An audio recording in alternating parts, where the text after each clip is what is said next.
Hi guys, welcome to Creative Making. My name's Pete, and I haven't posted anything for absolutely blooming years. Yes, I apologise for that. Unfortunately, life does have its way of getting in the way. Without going into too many details, a lot's happened in the last couple of years. I no longer work in the film industry, my choice. I no longer live in London, my choice. And unfortunately, my old dad has had to leave his house and he's currently living in a care home in Yorkshire. Nobody's choice, poor old fella. So yeah, as you can imagine, things have been a little bit more important, I suppose, than putting content up. But nevertheless, I am back.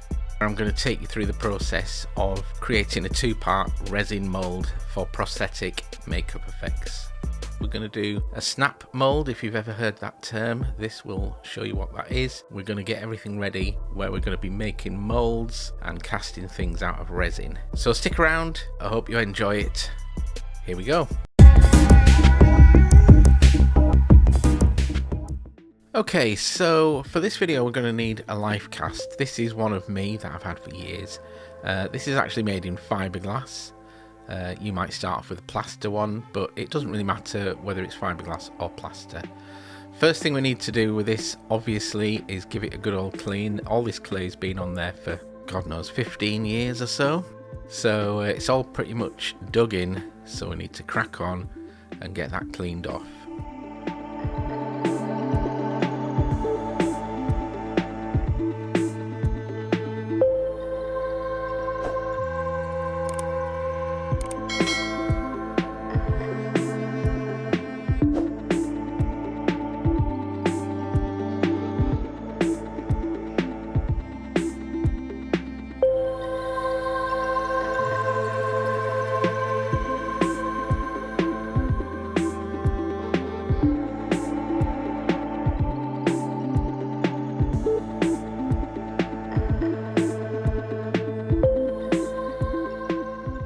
So there it is, all nice and clean, and we're just going to talk a little bit about what I'm going to do on this guy.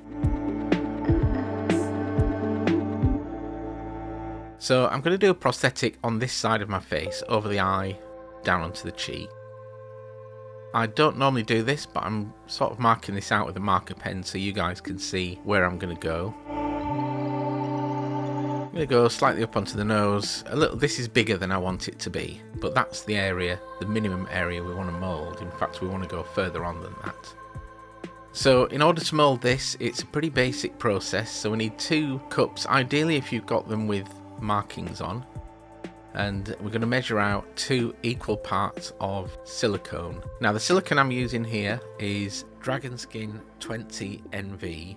It's a 20 short A platinum silicone. It's a fairly quick curing silicone and it's got a decent shortish pot life. So we're dispensing that out into equal parts.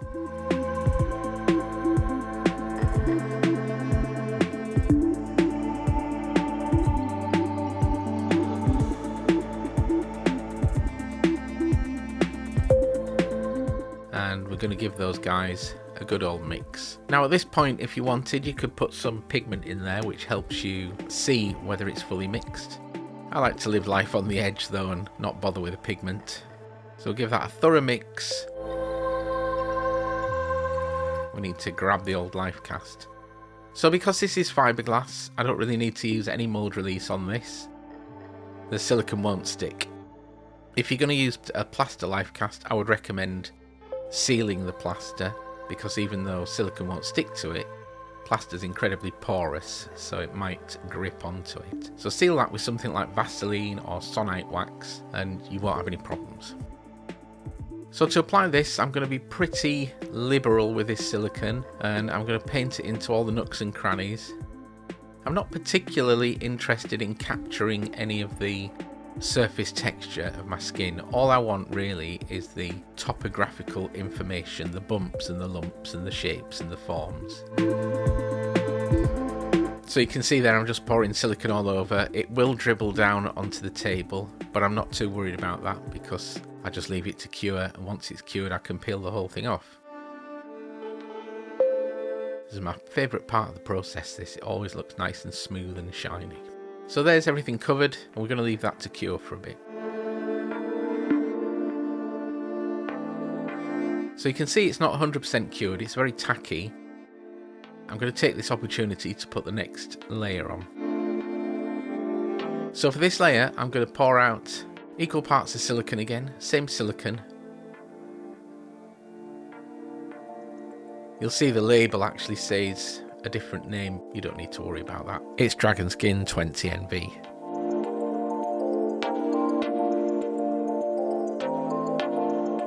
Now I don't recommend pouring both parts into the same cup, just in case you pour way more of one than the other. Ideally pour them into 2 separate cups so you can get the same amount.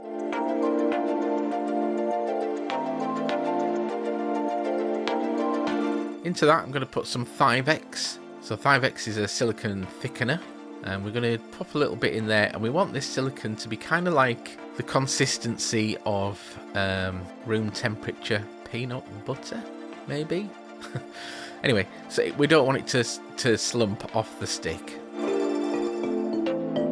So this is a good mixture for me because it's not slumping or slowly oozing off the life cast, it's staying where it's put.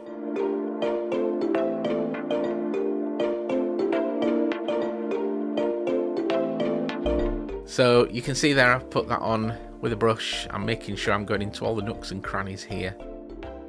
I've actually pigmented this off camera just with a bit of white pigment so I can see where I've been. So once I've got it covered, and I'm happy that it's all covered, I'm going to spritz it with some isopropyl alcohol.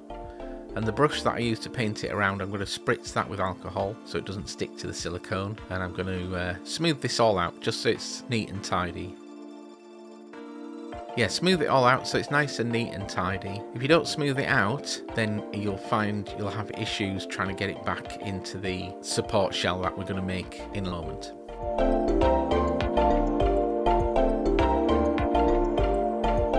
Okay, so leave that for a little while. In fact, I went to have my dinner, left it to fully cure.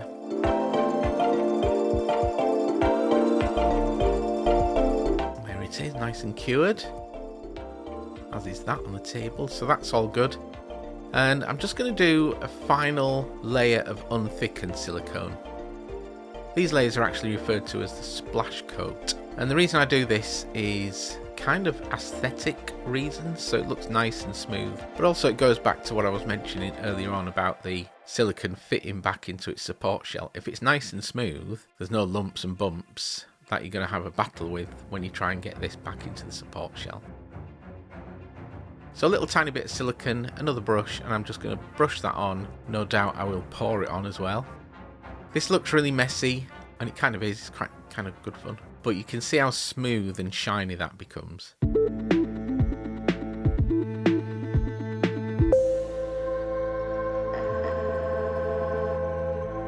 Yeah, I thought I would. Pour it on. We're just going to leave that to find its own way, level itself.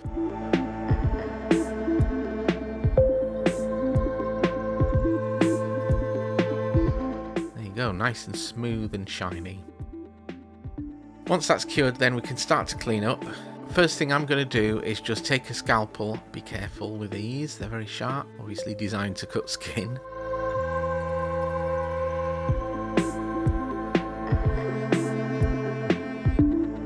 I'm going to take a scalpel and I'm just going to trim around, and I'm just going to pick up all that silicone off the table. You can see it just pulls up really easily. Once I've got rid of that, it's just easy to maneuver. Now I'm going to go through the thickened part of the silicone. I'm going to trim all the way around, right down to the life cast. If you are using a plaster life cast, this will cut marks into your plaster, so just take it easy.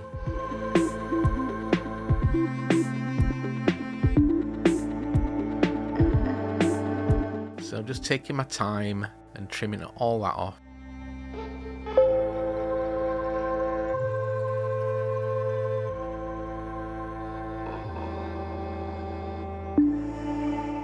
There we go, nice and neat.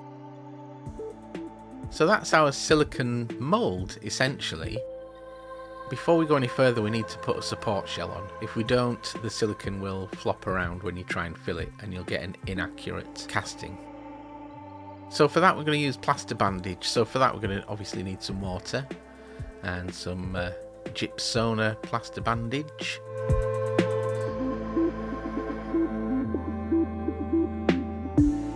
To use this, just be careful with this, because I see a lot of people will be using this way too wet.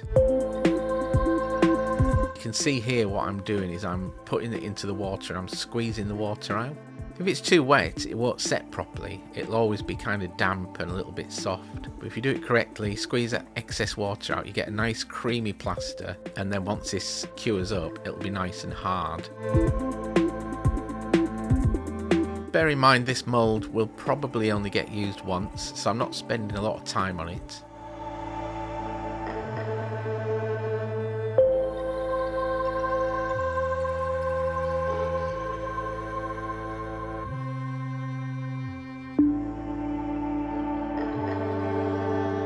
So it's cured and it should just pop off nice and easy. It won't stick to the plaster. Oh, and in fact in this instance it peeled the silicone off as well, so the silicone stayed in the jacket, which is really nice.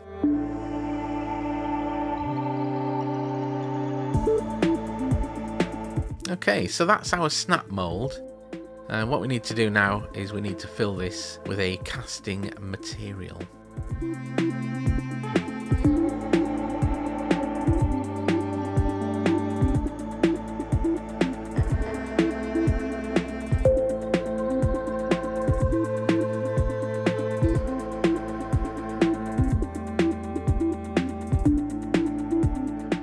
So the casting material we're going to use for this is plaster.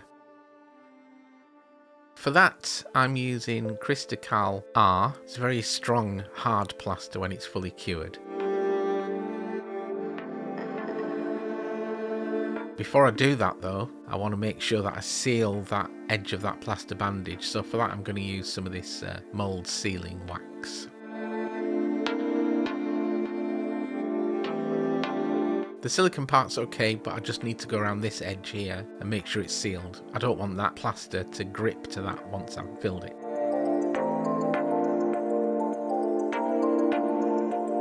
This stuff is nice and thick. You can make it softer with a hairdryer.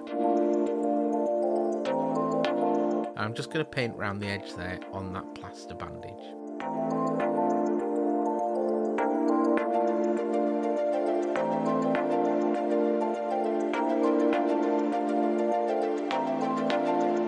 Okay, so now that's done, let's mix up some plaster. So a little bit of water. I'm just using cold water from the tap here. And as I say, I'm using Crystal R. You can use Plaster of Paris for this, but I find Plaster of Paris is way too soft. Crystal R is just a really nice hard plaster. So you can see as I'm shoveling it in there, by the handful I'm putting the plaster into the water, and I'm kind of wiggling my fingers so I can feel for any lumps in the plaster. And I'm creating a little island in the middle of the water. Once I'm happy with that, I'm just going to let that sit for a few minutes and let the water soak in.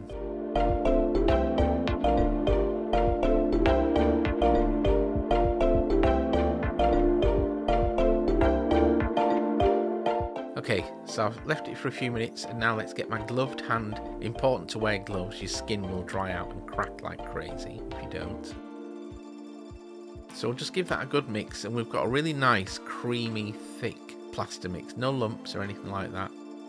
And I'm literally just dumping that into the mould. Again, no mould release apart from that sealer around the edge. It's going into a silicone mould, so we don't really need to release it. So once I've got that in there and I'm happy there's enough, I'm just going to let it sit for a little while, and it'll start to thicken up, and when it does I'm just going to scoop some more plaster around the edges just to kind of thicken those edges up and make them a bit stronger.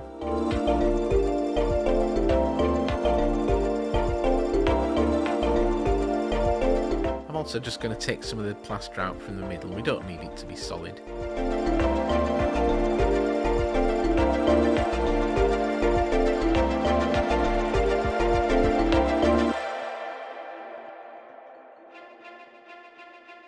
Off camera, I smooth the back out a little bit with a brush and some water. Let's get this open. It opened really easily, just pried it out. And there we go. So that's the plaster cast of my face. Just need to do a little bit of cleanup on it around those edges.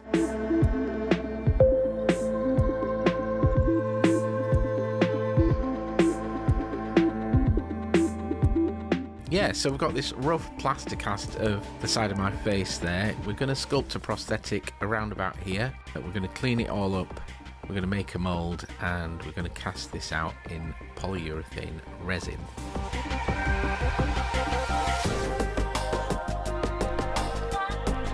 Just to mark this on here so you guys can see what I'm thinking about. This is roughly the diameter of the prosthetic piece that I plan on sculpting.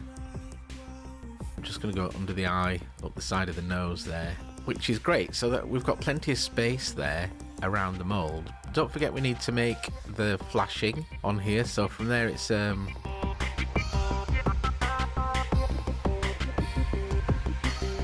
just mark that there. So roughly about that much space for the prosthetic and the flashing around it. Okay, so we know how much space we need. The next thing we need to do is think about squaring this up. So I'm going to give myself a decent amount of space so I can put keys all the way around. So I want to make sure I've got enough space around the edge of the prosthetic where I can put keys. I usually just do that a couple of centimetres or so all the way around. And I've just marked that up there roughly so you can see where I'm going to cut on these straight lines. So to cut this, I'm using one of these fancy Japanese saws. These things are super sharp and they cut on the pull, so if you're going to use one, just be super careful. But we're literally just going to slowly, this is obviously sped up, but slowly we're going to cut through there as neat and straight as possible.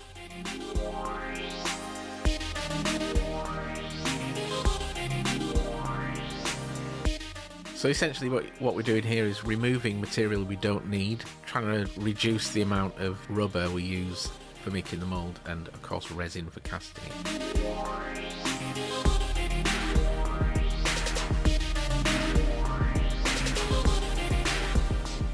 So let's not forget to take the tip of the nose off here. We don't need that, it just means the mould will be way too deep and thick if we leave that. For that I'm using a Japanese rasp. These things are incredible. Get them off Amazon, I'll pop a link below. We're just going to rasp the end of the nose off there. This is kind of giving us enough space to pop a little key in there possibly. Okay, so now this is ready. The next thing I need to do before I do anything else is I need to make sure I seal this. This is just a kind of habit I've got into. Because we're using oil-based clay on this, I probably don't need to, but I thought I'd show you it anyway. If you're going to use water-based clay, this is critical. Plaster is super porous, so that's going to draw the moisture out of the clay. And if you take your time, it's just going to dry the clay out like crazy.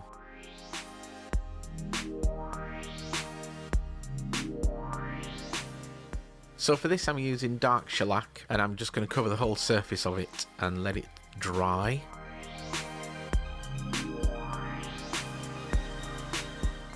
And I'll pop another layer on there. You'll see when it's fully sealed.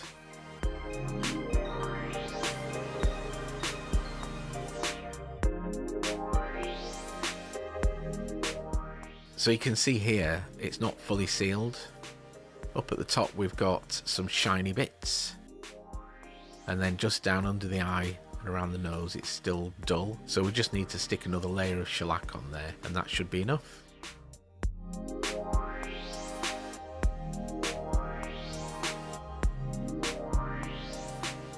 So once that's fully shellacked and everything's sealed in, we're just going to leave that overnight for it to fully dry.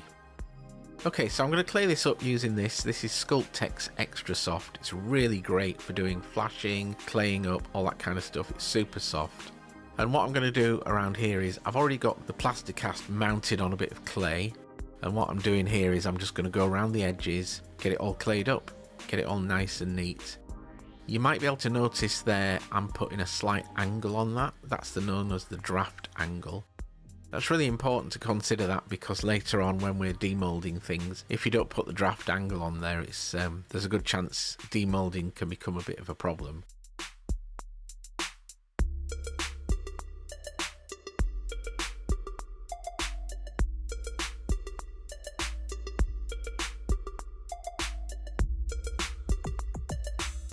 So I'm just continuing there to clear this up.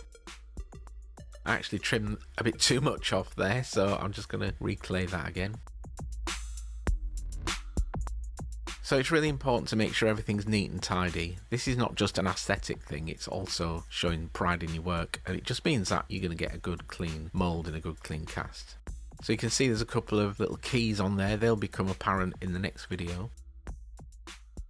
Next thing I'm going to do is I'm going to need to box this up. Normally with this I would use foam core, but I just thought I'd be fancy and use these things. I know these as being called clink walls. They're very difficult to find. These have actually been manufactured specifically for my workplace. These are made out of nylon, nothing much sticks to nylon, which is great. They're great for making box moulds of all kinds of shapes because they're 100% adjustable, so you can do tiny little moulds or you can do whacking great big moulds.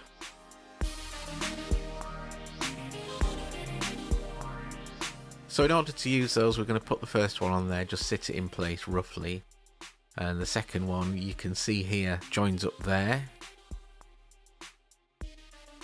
And on with the third. My desk is way too small, so I had to pause for a second there, make space. But there's the fourth. So you get the idea, and you can see that they're super adjustable.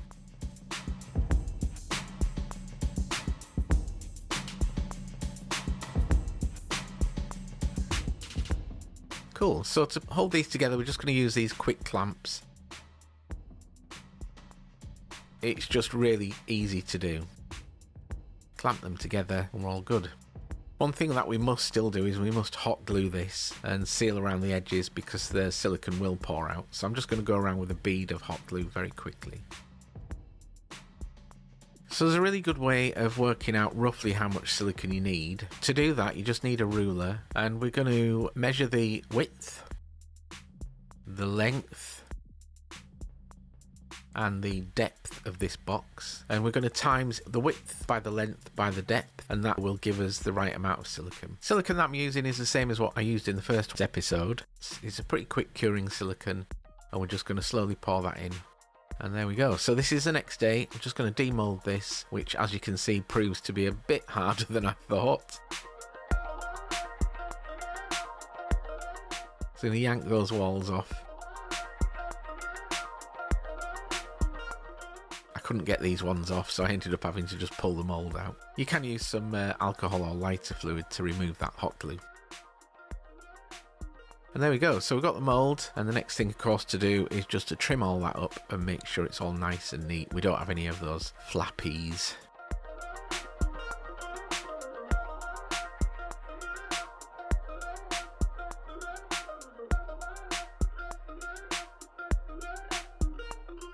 There's our mould. The next thing to do is we're going to actually cast into this mould. So the resin I'm going to use here is Smooth Cast 300. I'm also going to add some of this filler. On its own, the Smooth Cast will shrink a little bit. So this filler is called aluminium trihydrate. You can buy it from Bentley's. It's Urafil 7, and what it is, it's a white kind of sandy powder. It bulks out the resin, so you're not using as much, but it also helps to disperse the heat as the resin cures, meaning it's not going to shrink as much. So I'm going to do equal parts of A, B and the filler, and I'm going to pigment that with some So Strong blue. So put a little blob of So Strong blue in. We're going to mix that in thoroughly, and then we'll put the filler in that. Give it a proper good mix, make sure it all mixes up. You'll see in a minute why, and then we'll put the third part in, and that's all mixed. So we're ready to pour. There's the mould, and we're just going to pour that in slowly. You can see also here I'm using my gloved finger and I'm just rubbing it into the edges there to make sure it all gets in. Okay, so we continue to pour the rest of this resin in. Very proud of the fact that was the exact right amount of resin.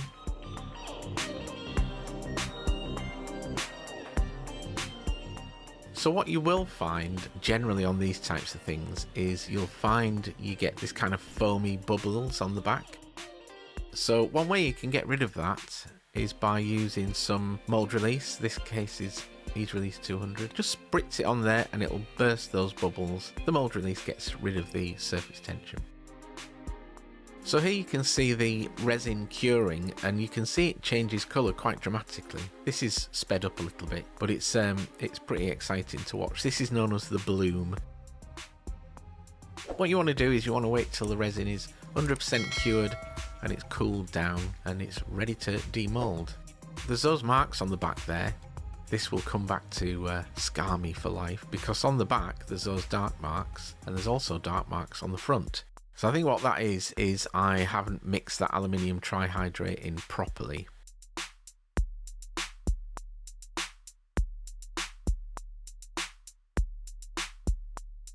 So just make sure that when you're mixing it, you 100% mix it, you get rid of these, because those did have wet resin in there and you just don't want that.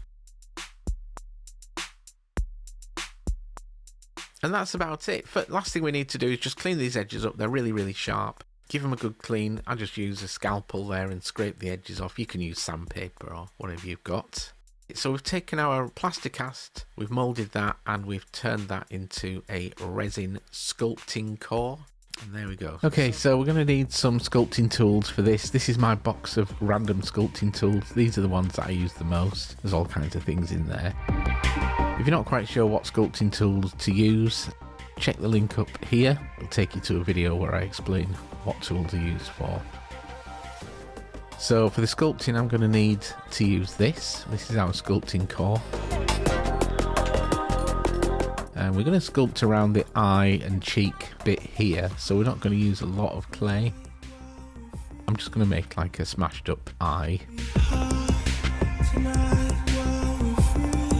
To sculpt that, I'm going to be using Chavant NSP Medium, which is this. And this is my favourite clay, and in this particular colour as well. It's just a really nice all-round clay, but you can use whatever you want. So the first thing we need to do then is we need to get it open and cut some of that off. We don't need much. First thing I always do is just try and soften it up a little bit just in my hands, and then to start the sculpting I'm just using little blobs of clay. So with the clay I'm just kind of building up rough outline. Normally I would use some reference for this. I couldn't find any reference for a specific eye thing, so off camera I've got some pictures of injuries and wounds that I'm kind of just looking at briefly, just using them as inspiration.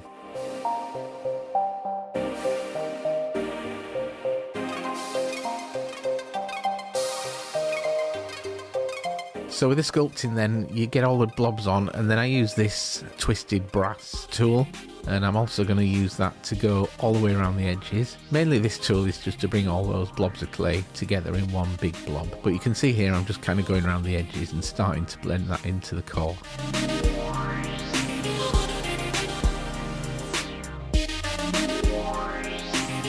Once I've done that, I'll then go on to a finer rake.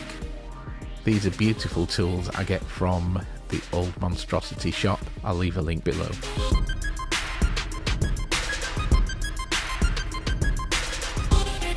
So here's an even finer rake. And all the time what I'm doing is I'm just refining the surface down using finer and finer rakes. At the same time I'm just adding little bits of clay, I'm blending it into the core, and I'm just making sure that it kind of blends in nicely. If you've got a big old step on the edge of your sculpt, you're going to have that in your actual prosthetic. Okay, so now I've got that blocked out, the next thing is to think about what I want to do wound wise. So here I'm just using a tool and I'm just kind of carving in some of the wounds. I'm not being particularly careful. There you can see all those wounds roughly carved in. Now at the moment these wounds are all kind of at a similar level, so what I'm doing here is I'm just adding some little bits of clay here and there, and it's just to give me lots of different variations.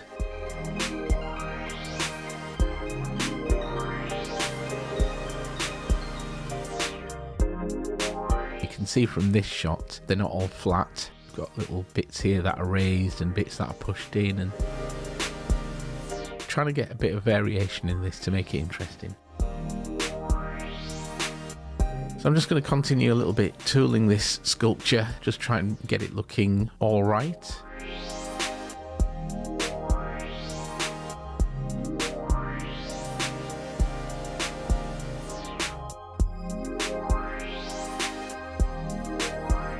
keep on working into it.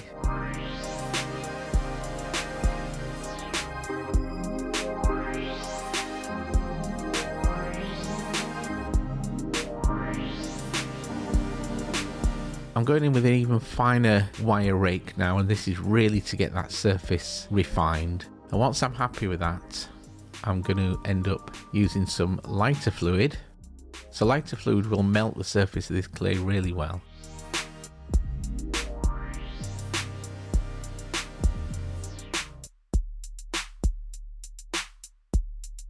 So I'm going to take some lighter fluid, and with that I'm going to dip a brush in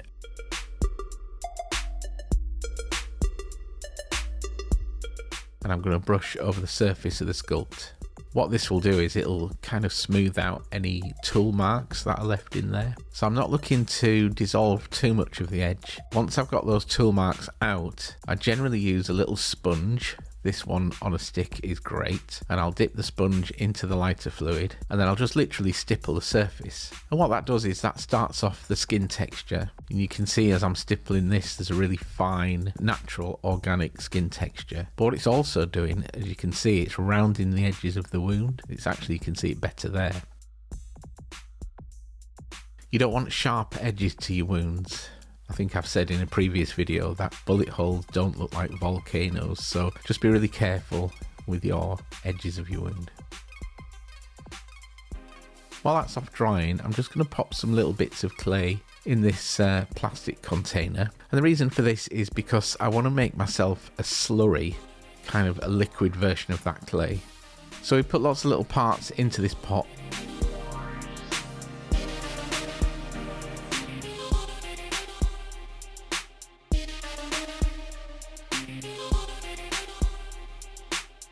And then on top of that, I'm pouring a load of lighter fluid.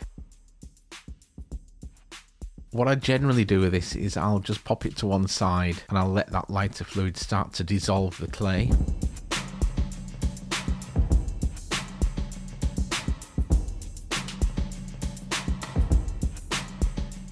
Okay, so while that slurry is dissolving, I just want to go in and do some pour texture. I want to try and copy, or at least match, the texture on my life cast. So for this I'm just using some plastic, and that tool there, it's got like 4 little nails in the end. So I'm using it to stipple texture in.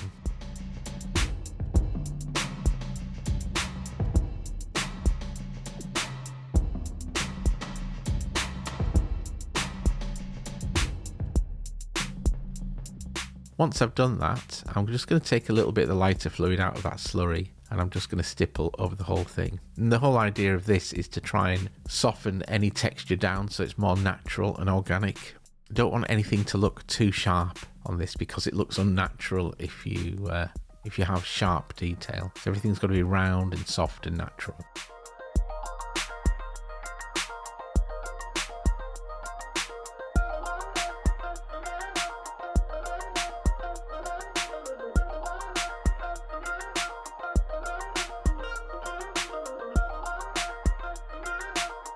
Okay, so that slurry's had a little bit of time to sit there, and I'm just going to mix it in, try and dissolve it a bit more. I mean, sometimes I'll leave this overnight, but what I want is I want to try and maintain some little bumps and lumps in there, and you'll see why in a minute.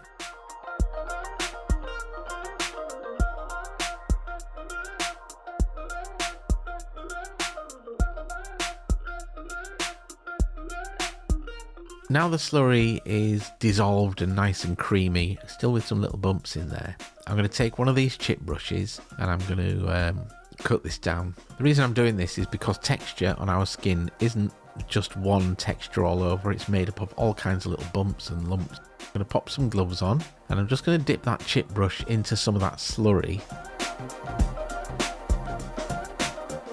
And then I'm going to stipple or spray that slurry all over the surface of the sculpt. So this will give me really nice organic chaos.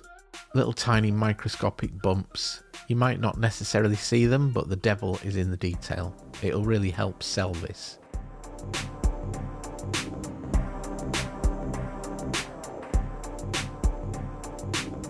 So I continue flicking some of this slurry over the surface of the sculpt, and once I'm happy, I generally just let that sit for a while for that lighter fluid to flash off.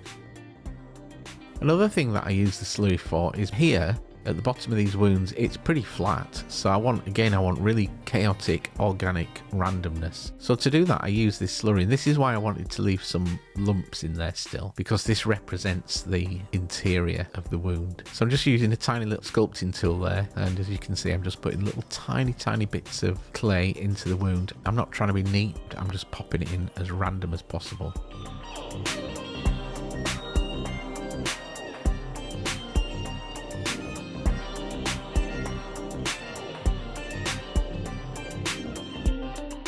So now that's done, we need to start flashing up. So here I'm just showing you the distance between the edge of the sculpture and the beginning of the flashing up. To do that flashing up, I'm going to need to roll out some clay. And to do that, I'm going to use this Sculptex Extra Soft. But I can either use a pasta roller like this one,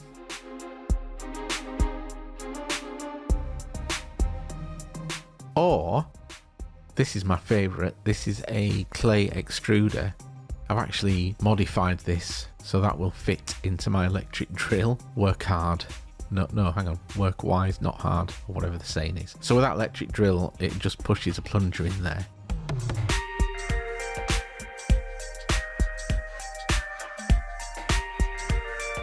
Let's have a look at the difference anyway. So first of all, we just need to pop a little bit of clay down that extruder. And then you see you get these patterns to go in the end. This one's particularly good. That just pops in that lid. And then that screws on nice and slick, just like that. And then when I turn the drill, it pushes it and you see you get that, you get that nice thin strip of clay extruded.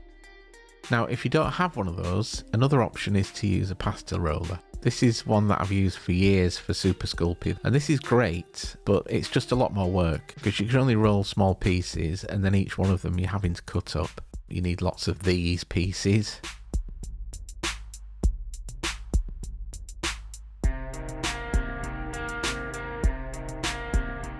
Yeah, it's just too much work, so we're not going to use that. We're going to use this. Okay, so I'm just going to extrude a load of this, just bear with me.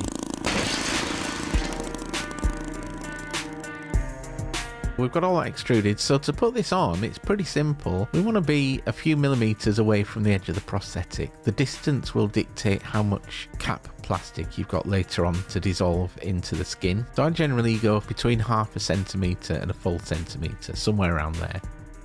And as you can see, I'm just gently teasing it around. It needs to follow the line of the edge of the prosthetic, nice and neat. And I'm just gently pushing it down onto the core.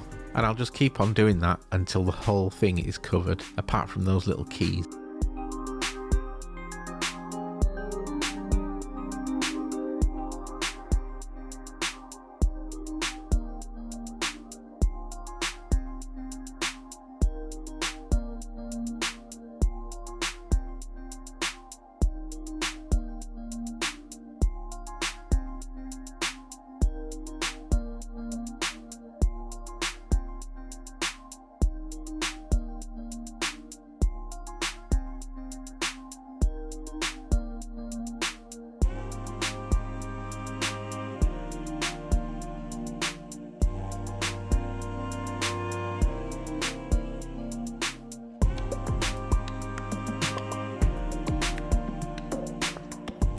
So once that's covered, I'm just going to smooth it all out. And there you go. You can also see on here I've punched these little holes, and these are little touchdowns. This is where the mould will touch the core. So around this edge here, we need to just kind of trim this at a slight angle, so it angles slightly away from the prosthetic.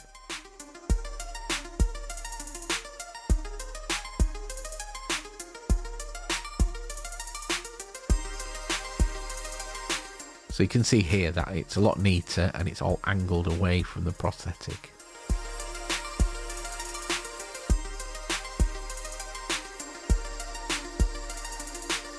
Back to a nice clean board, and I'm about to continue to prepare this for moulding.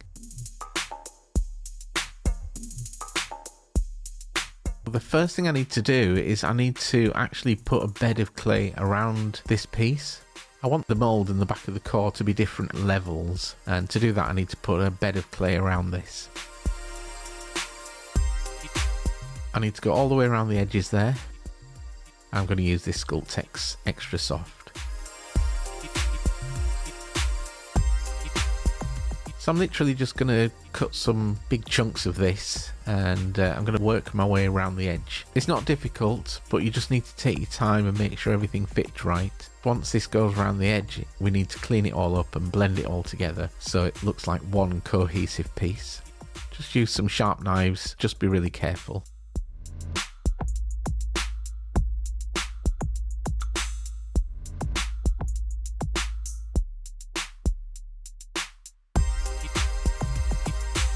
And there you go, so that's it done, and we're ready to mould.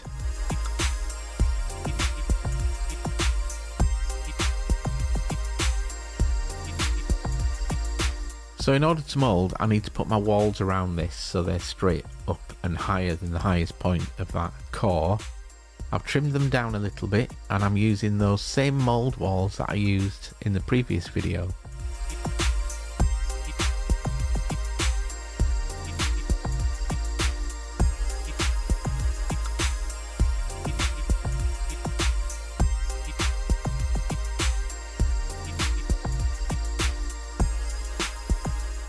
All fits, and then clamp that together. Now you can see in here around that edge there's a little gap, so what I've used there is I've just used some Vaseline and up those corners as well, and that Vaseline just blocks everything up and it prevents any of the resin pouring down there. I just need to give it a squirt of Ease Release 200 as well. I've already done one actually, this is the second squirt. More or less ready, but what I want to do here is I want to use some Ease Release 205. Now this is a liquid version of the aerosol, and the reason I'm using that is anything that I can see that's blue, I want to just put some extra mold release on that. Basically the resin that we use for the core is the same as we use for the mould, and those guys will absolutely bond together.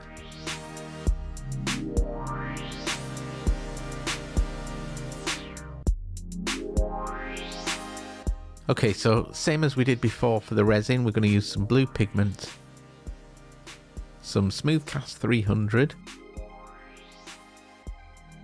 and we're going to use some of this aluminium trihydrate. Let's decant all that out. So we're going to go for 350ml of each volumetrically. So that's the aluminium trihydrate. We're going to go in with part B, 350ml.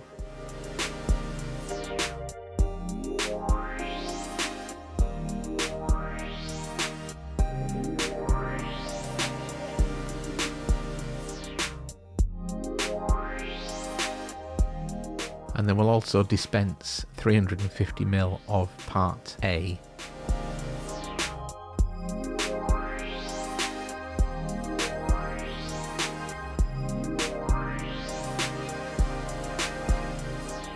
Cool, I'm going to use this little metal mixer on my drill to help me mix it as well. So let's get them all in a big cup. So there's the ATH. That's the part B.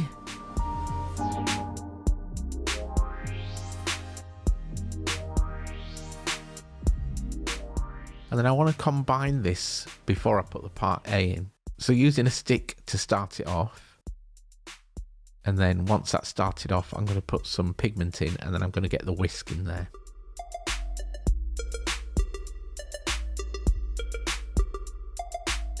Just be careful using these whisks, because if your drill goes too mad, this resin will go everywhere.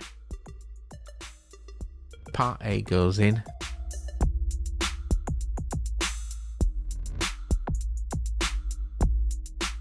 And then I'm also going to give it a final stir with a stick, just to be 100% sure.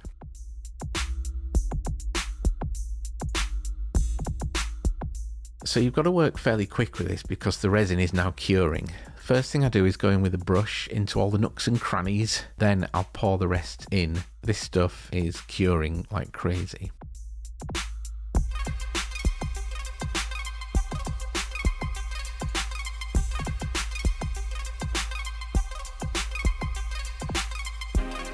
And that's the mould done, essentially. That's all cured, nice and hard.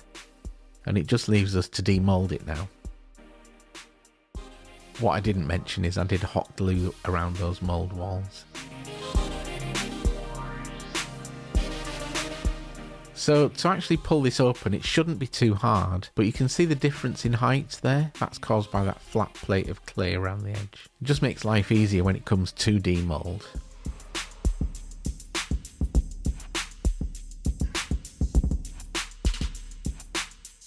And that's pretty much it. Let's just open it and have a look. And there we go.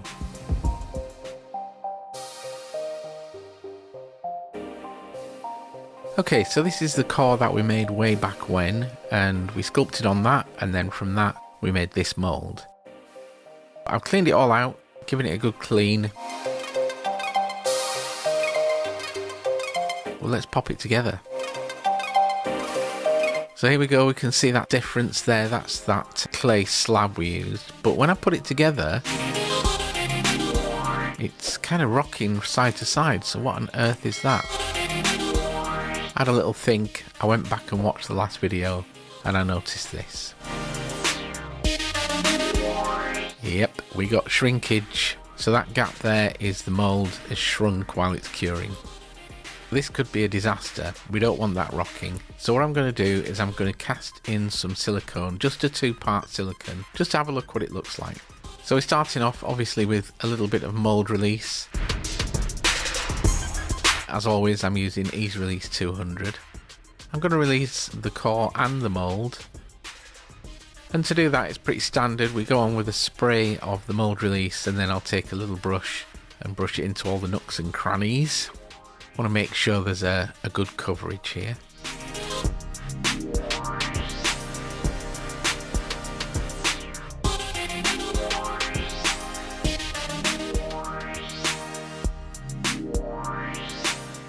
Do the same on the core, and then I'm going to leave that for about 15 minutes. Once 15 minutes is up, I'm just going to go in with a second layer of mould release.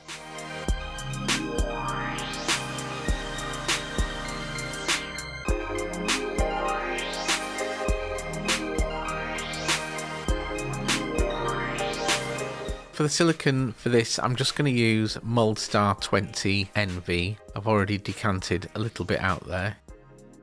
As I say, this is just a test cast to see how well or not the mould works. So we'll pop the two components together there.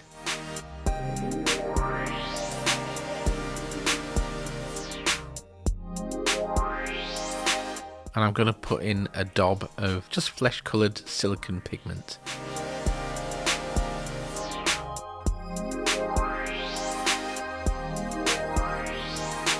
We'll give that a good thorough mix.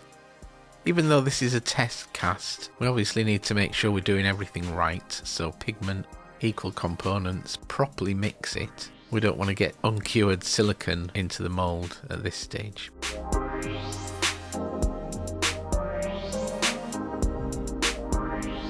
So to pop that in, I'm literally just going to pour it in. Make sure all the detail parts are covered there.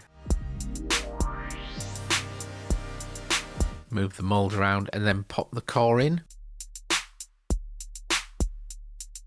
This is the important part here. You can see I'm having a bit of a fight with this, but I'm going to put these 4 clamps on, and the idea is to try and give it as much pressure on each of the 4 points. And once that's done, I'm just going to leave that to one side to cure.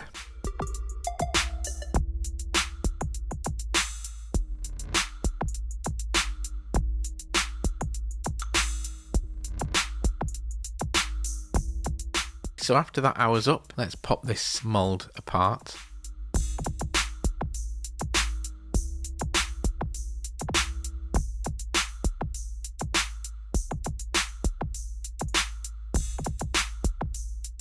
And what have we got? Let's have a look. Oh, so this looks okay. What we're looking for here is that definite blue line around the prosthetic and the touchdowns. There's a couple of little minor anomalies, but I just think that's a little bit of pigment.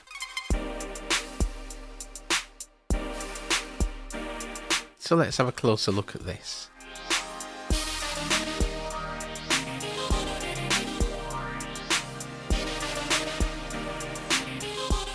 So yeah, that's looking pretty good. It's picked up all the detail there. There is just that one little tiny bit there, but I think that's a bit of pigment that I might have spilt. Other than that, it's all looking pretty good. I think I'm confident that we can go ahead and do a proper cast. For this casting, I'm going to airbrush the cap plastic in there. For airbrushes, we've got a couple of options. Got these guys here. Let's just get these out of the wallet.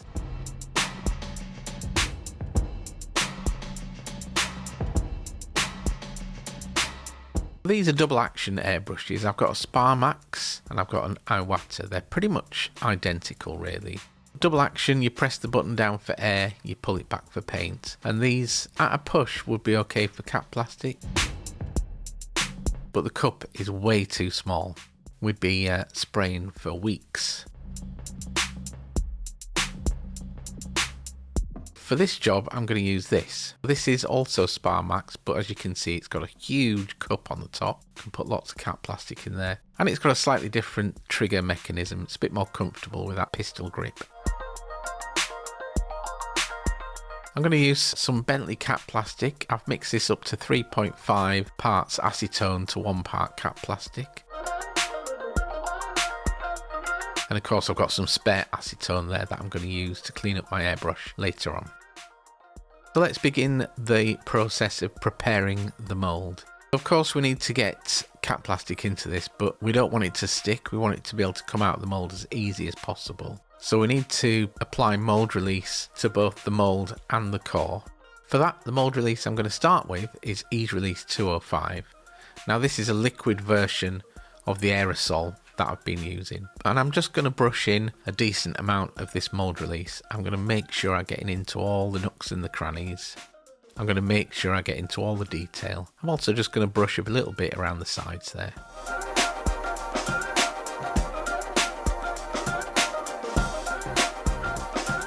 But we don't want this to pool up in the mould.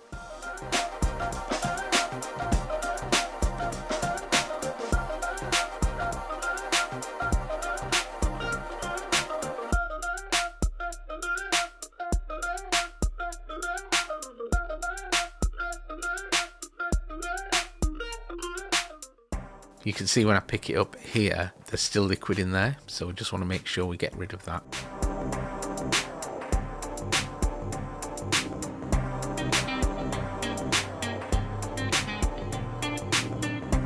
And we mustn't forget the core. So good layer of that Ease Release 205 all over the core and the mould.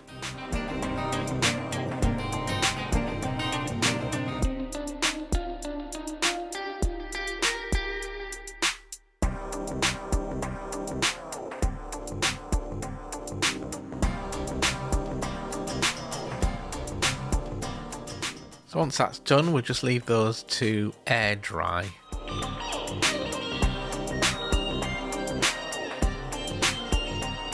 The next stage is to go over with another layer of Ease Release 200. This is double security, just to make sure everything's evenly covered.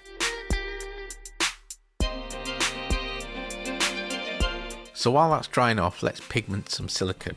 The silicone I'm using for this is EcoFlex Gel. This is pre-slackened, so this is a really soft, kind of fatty silicone.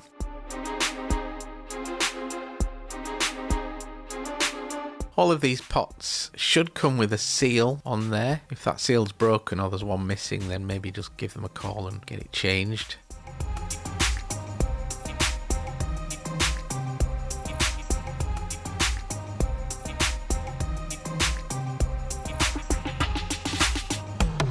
And then we're going to decant equal parts A and B. Only using a tiny bit here. The mould doesn't actually take that much silicone.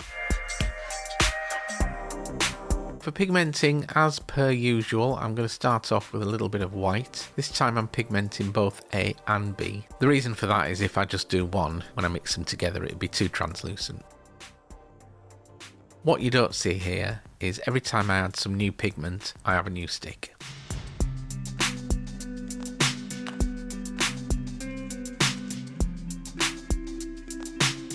In with some flesh. We just want to get a really pale flesh, that's why we're putting the white in to start with. And once that's in, then we'll pop some flock in, so a bit of red and a bit of blue. Give that a good thorough mix.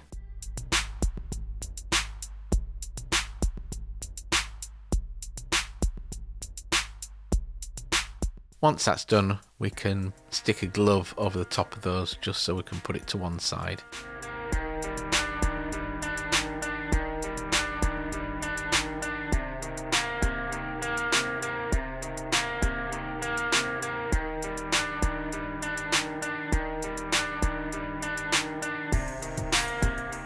So they're sealed up, put those to one side until I'm ready for them.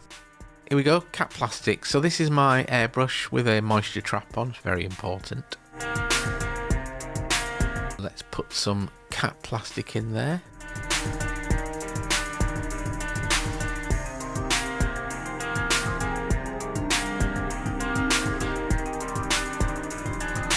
I've got this plugged into an air compressor just under my desk. And we're going to do around about 5 or 6 layers on both the core and the mould. And for that I'm going to be airbrushing from all kinds of different angles. It's important to note while I'm doing this, I've got the window open and I'm wearing a respirator. Essentially we're spraying acetone.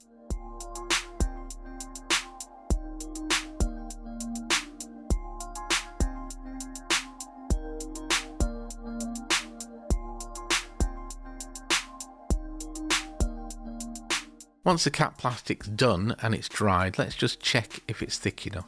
Just use a little tiny pin and lift it up, and there you go, that's looking good. Right, so it's time to mix up that pre-coloured silicone.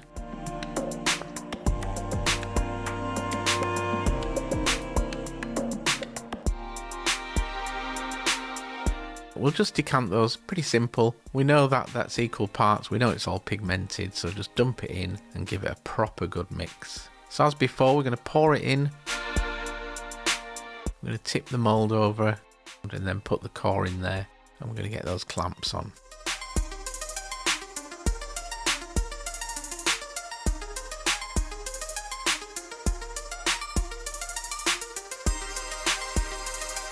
Okay, so the clamps are on, nice and tight. And then we're just going to leave that. Actually, I left that overnight for it to cure.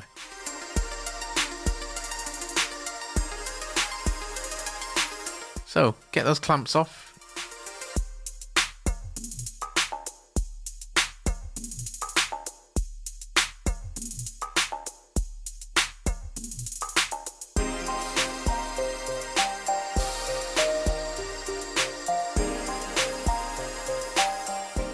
So when it comes to demolding this, it's very delicate. The silicone will rip quite easily because it's really soft. So you just need to take your time with this. Don't be tempted to just prise it open with a crowbar. Be careful when you're demolding this. You've put a lot of work in, you don't want to destroy it. One of the things that you can use to help is some baby powder. So all I'm doing here is I'm just trying to break the seal. I'm not trying to actually pull the thing out just yet, because before I do, I want to break the cat plastic off the core. And that's just so it doesn't rip as you're pulling it out.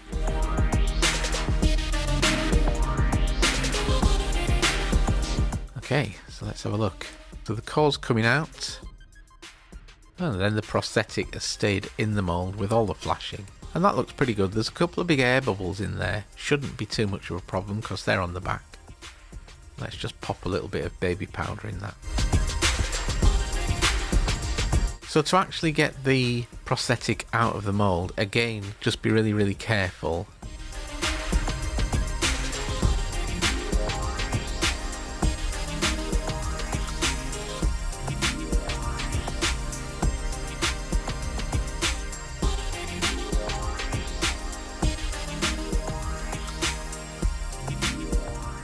And you can see here I'm just working gently, little tiny bits at a time. And if we've done our mould release correctly, we should be able to get this out without any baby powder. I'm just teasing it out. As I was demolding this, there's a bit, you can't really see, but there was a bit that was preventing it from coming out so easily. So I left that until the end, and you'll see right at the end I just kind of pull the whole thing to me a little bit and it releases. This is in real time, so you can see I'm not rushing. Just pull it to me, there we go. And it's released, and it's come out really well. I'm really happy with that. I always like to put these straight onto the core so they don't get creased.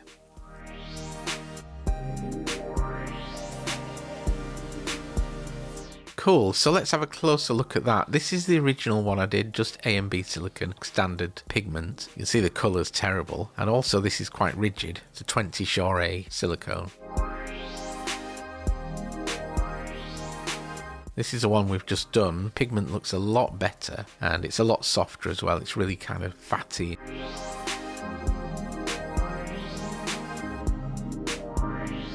So there we go, closer look. I'm really happy with how that's come out. You can see all that texture and detail, looks great. Yeah. So thanks very much for joining me. I really enjoyed doing it. I hope you've enjoyed watching it. If you have enjoyed it, subscribe to the channel. It costs absolutely nothing and it really helps me out. Thanks again, folks. We'll be back soon with another video. Until then, like, subscribe and share, and I shall see you all soon. Bye.